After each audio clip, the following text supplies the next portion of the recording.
Hello everyone, అందరికి నమస్కారం. Welcome back to my channel ప్రశ్నే వ్లాగ్. సో ఈరోజు అయితే సింపుల్ బ్రేక్ఫాస్ట్ రెసిపీ రాగి రొట్టె ప్రిపేర్ చేసి చూపించబోతున్నాను.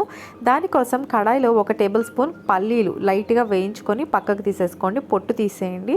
అదేవిధంగా నువ్వులు కూడా 1 టేబుల్ స్పూన్ యాడ్ చేసుకొని లైట్గా ఫ్రై చేసుకున్నాక రెండు కలిపి మిక్సీ జార్లోకి యాడ్ చేసుకొని కచ్చా పచ్చాగా గ్రైండ్ చేసుకొని ఒక బౌల్లో పెట్టేసుకోండి.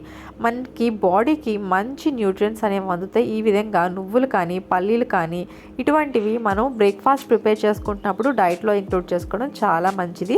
ఇప్పుడు నేను వాటర్ మరిగించి పెట్టుకుంటున్నాను పక్కన. ఇప్పుడు రాగి పిండి ఒక చిన్న కప్పు తీసుకోండి. రాగి పిండిలోనే వేడి నీళ్ళు వేసుకుంటూ మిక్స్ చేసుకోండి, లేకపోతే నార్మల్గా నీళ్లు మరుగుతున్నప్పుడు పిండి అంతా కూడా యాడ్ చేసుకుంటూ కూడా కలుపుకోవచ్చు. ఈ రాగి పిండిలో 1 టేబుల్ స్పూన్ వరకు జాక్ ఫ్రూట్ పౌడర్ మనకి ఆన్లైన్లో ఈజీగా దొరుకుతుంది, అలాగే కొన్ని సూపర్ మార్కెట్స్లో కూడా దొరుకుతుంది. పచ్చి పనసకాయ పొడి తీసుకుంటున్నాను, కొద్దిగా వేసుకోండి. అలాగే దీంట్లోనే కొద్దిగా మొరింగా పౌడర్, ఏవైనా ఆకుకూరైనా వేసుకోవచ్చు.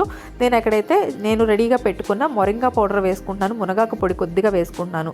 రుచికి సరిపడా ఉప్పు కూడా వేసుకొని వేడి నీళ్ళు వేసుకొని ముద్దలాగా బాగా మిక్స్ చేసుకోండి. పిండి క్వాంటిటీ ఎప్పుడు తక్కువ తీసుకున్నా ఇందులో వేసుకునే వెజిటేబుల్స్ మాత్రం క్వాంటిటీ అనేది ఇంక్రీజ్ చేసుకోండి. లైక్ క్యాబేజ్ కానీ, క్యారెట్ కానీ, క్యాప్సికము, ఇటువంటి వెజిటేబుల్స్ అన్నీ కూడా కొంచెం ఎక్కువ యాడ్ చేసుకోవచ్చు. దీంట్లోనే ఉల్లిపాయ ముక్కలు, పచ్చిమిర్చి తురుము, కరివేపాకు, కొత్తిమీర, అలాగే అల్లం తురుము, మీకు నచ్చిన వెజిటేబుల్స్ కూడా యాడ్ చేసుకొని బాగా మిక్స్ చేసుకోండి. ఇలా గోరువెచ్చగా ఉన్నప్పుడే క్యాస్ట్ ఐరన్ ప్యాన్ కానీ ఒక పెనం కానీ పెట్టుకొని లైట్గా నువ్వుల నూనె కానీ, కోకోనట్ ఆయిల్ కానీ, గీ కానీ, ఈ మూడిట్లో ఏది యూజ్ చేసినా మంచిదే. ఇలాగా చేత్తో చూపించిన విధంగా ఒత్తుకోండి. అలాగే నీళ్లతో తడి చేసుకుంటూ చేత్తో ఇలాగా చూపించిన విధంగా ఒత్తుకోవాల్సి ఉంటుంది. రెండు పక్కల కూడా మంచి కలర్ వచ్చేంత వరకు కూడా బాగా కాల్చుకోవాలి. అందుకే లో ఫ్లేమ్లో పెట్టుకొని మాత్రమే కాల్చుకోండి. రెండు పక్కల ఈ విధంగా కాల్చుకున్నాక సర్వింగ్ ప్లేట్లోకి ట్రాన్స్ఫర్ చేసేసుకోండి.